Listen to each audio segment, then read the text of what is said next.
Olá, eu me chamo Fábio Souza, eu trabalho como psicoterapeuta de abordagem junguiana e eu sou criador e coordenador do grupo Ressignificando Masculinidades, que é um grupo que fomenta conversas entre homens para falar sobre questões e demandas das masculinidades contemporâneas. Hoje eu vou falar um pouco sobre como o racismo ele afeta a saúde mental das pessoas negras. Desde que a gente entrou em quarentena, pandemia, muito tem se falado sobre saúde mental e como isso tem afetado as pessoas, gerando ansiedade, depressão, mas esses temas são temas tabu ainda no Brasil. Muito provavelmente você já ouviu de alguém próximo ou já teve algum contato com frases do tipo que psicólogo, psiquiatra são médicos de gente doida, só gente doida que vai nesses profissionais. E isso acaba gerando uma desinformação e um desserviço para que as pessoas tenham acesso, se sintam à vontade para acessar esses profissionais quando há necessidade. Quando a gente pensa em saúde mental, a OMS ela vem dizer que saúde mental vai além da ausência de transtornos ou deficiências mentais. Ela diz que a saúde mental ela é parte integrante da saúde e que ela está restritamente ligada ao bem-estar, a como a pessoa se sente integrada na sociedade, com todas as suas capacidades produtivas atendidas, de como ela se sente parte integrante e como ela pode contribuir para o seu convívio social através do seu trabalho, através das suas potencialidades e como ela pode lidar de forma saudável e equilibrada com as tensões normais do dia a dia, da vida cotidiana. E se a gente pensar no racismo, ele é uma estrutura que ele está condicionadamente relacionada a como as pessoas são vistas, as pessoas negras, como o lugar que elas são colocadas na nossa sociedade e como o racismo ele pode afetar, impossibilitar a ascensão das pessoas, ele pode impossibilitar a expressão das potencialidades, sejam elas profissionais, criativas, artísticas. Ele tem esse poder, o racismo estrutural ele tem esse poder de definir como que essas pessoas negras elas são vistas, muitas vezes criminalizadas, marginalizadas e como ela tem os seus acessos e a sua ascensão impedidas. É muito comum pessoas negras ouvirem desde a infância que elas precisam ser 2 vezes melhor, que elas precisam se esforçar 2 vezes mais. E o que está por trás de uma frase como essa? O que está subjetivamente relacionado numa frase como essa? A questão racial mesmo, o racismo que coloca a pessoa negra como inferior, como subalternizada, como uma pessoa minorizada. Então, uma frase como essa, ela já tem esse poder de colocar aqui uma pessoa negra. Ela é inferior por ser negra e por isso ela precisa ser 2 vezes melhor e ela precisa se esforçar 2 vezes mais para conseguir conquistar seus objetivos. E pensando também nessa questão, como que uma pessoa ela pode ouvir frases como essa desde a infância, dentro de casa mesmo, como até forma de estímulo, como forma de incentivo.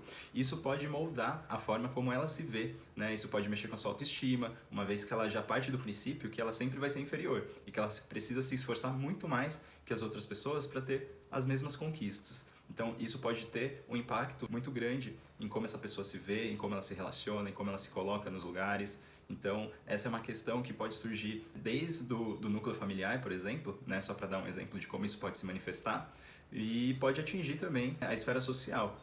Quando a gente pensa em abordagens policiais violentas que são destinadas para as pessoas negras, quando a gente pensa em como as pessoas negras elas podem ser confundidas no comércio com um atendente, quando a gente pensa que pessoas negras elas são seguidas numa loja, por exemplo, como uma pessoa pode ter uma reação assustada ao ver um homem negro à noite na rua, e achar que é um bandido, que vai ser assaltado, que vai ser uma pessoa que vai fazer algum mal para ela.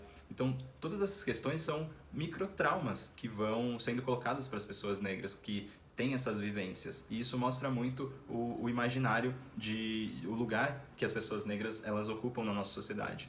E esses microtraumas, eles podem, ao longo da vida, causar feridas muito grandes, causar sofrimentos psíquicos muito grandes em decorrência dessas experiências por conta do racismo.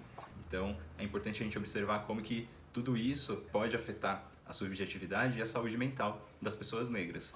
Então, pensando nisso, eu vou deixar um convite para quem é negro, negra, escrever no seu diário se você já passou por uma situação como essa, alguma situação como essas que eu falei agora, anteriormente. E como que você se sentiu diante dessas situações? Qual foi o seu sentimento? Como que isso marcou você? Como que isso te afetou?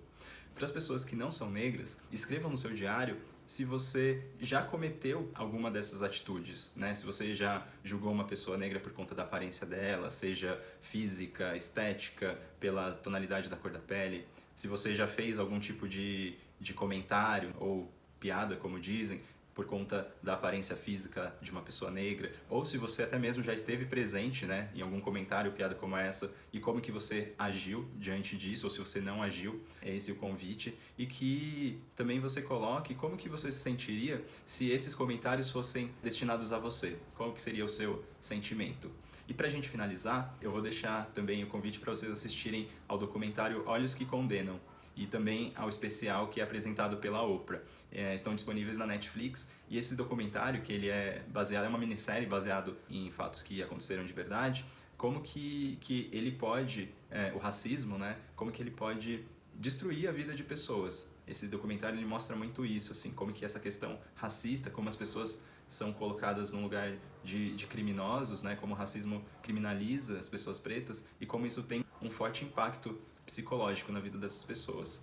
E para finalizar, dizer que eu já ouvi, né, comentários de que terapia é coisa de gente branca, enfim, mas isso não é verdade, né? Existem profissionais que estão muito bem capacitados para atender pessoas negras e as pessoas negras elas podem sim acessar esses profissionais, cuidar da sua saúde mental, cuidar das suas questões pessoais individuais, independentemente de serem decorrentes de experiências de racismo ou não, mas que esse lugar ele também seja ocupado por pessoas negras, né? Isso faz parte de um autocuidado que as pessoas negras podem ter.